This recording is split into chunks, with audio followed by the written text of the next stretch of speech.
and still have a review tribunal. Of course, that all takes a lot of time and money.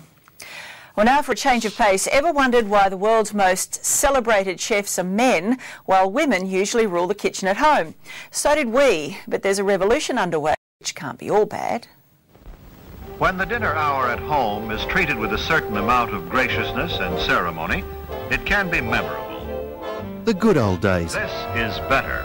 Good for Dad, not so good for Mum, lumbered with all the cooking. But back then, everyone had more time. There is no family so busy, but that it can come together in the evening for a dinner date which will give its members something to look back upon with happiness all their days. Wake up, men of Australia. Your good woman's not going to do it anymore. If you can't slice and dice for yourself, things will get messy. Guys need to cook these days. I mean, their wives are most likely working bigger jobs than they are and longer hours.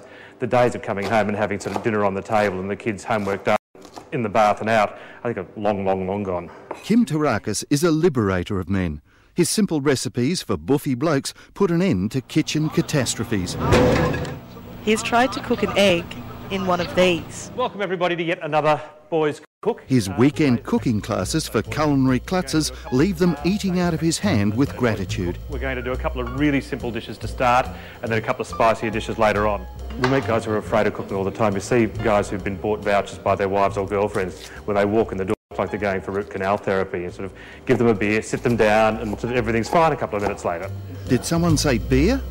At this class they drink, watch the races and the cooking at the same time. You should always have sport on the television out of the corner of your eye. That's the way blokes should cook.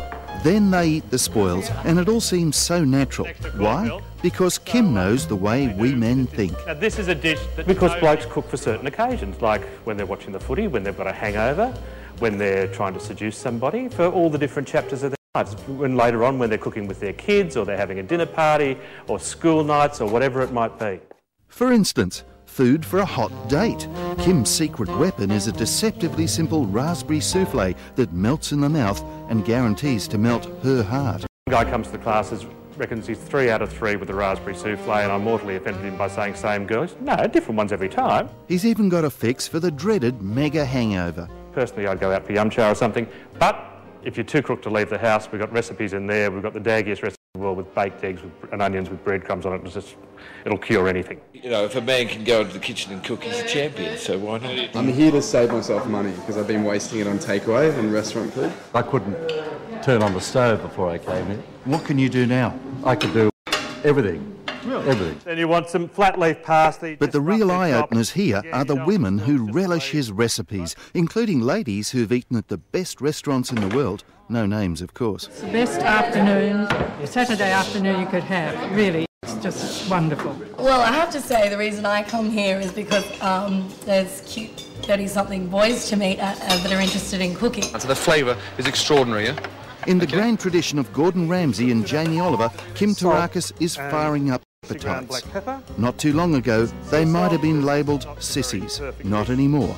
I just love it. I've always loved food, even as a kid, and it's just now all I do. You're learning all the time. It's great fun.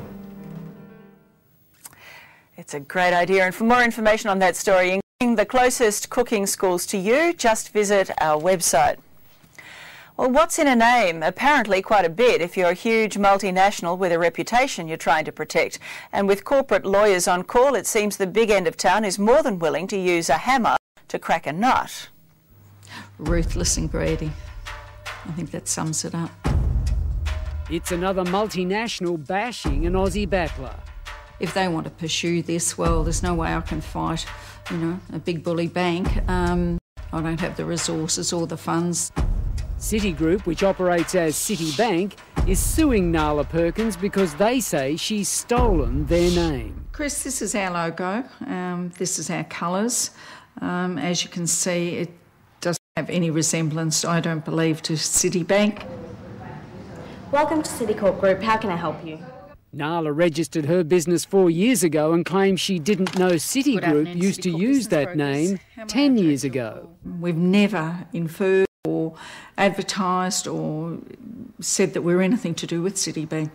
In fact, I don't want to be anything to do with Citibank after all this. I felt angry, bullied, and I was really upset by it. Fast food giant McDonald's ordered Ian McDonald to change the name of his burgers because they were too much like theirs. And that was after Macca's took on this family-owned Indian restaurant for using a single golden arch. And this cheeky rugby team for using their sponsor's nickname, McBrat. Corporate bullying at its best, really. Macca's lost the scrum against the footy team, largely because their sponsor, Malcolm McBratney, is a lawyer who specialises in intellectual property.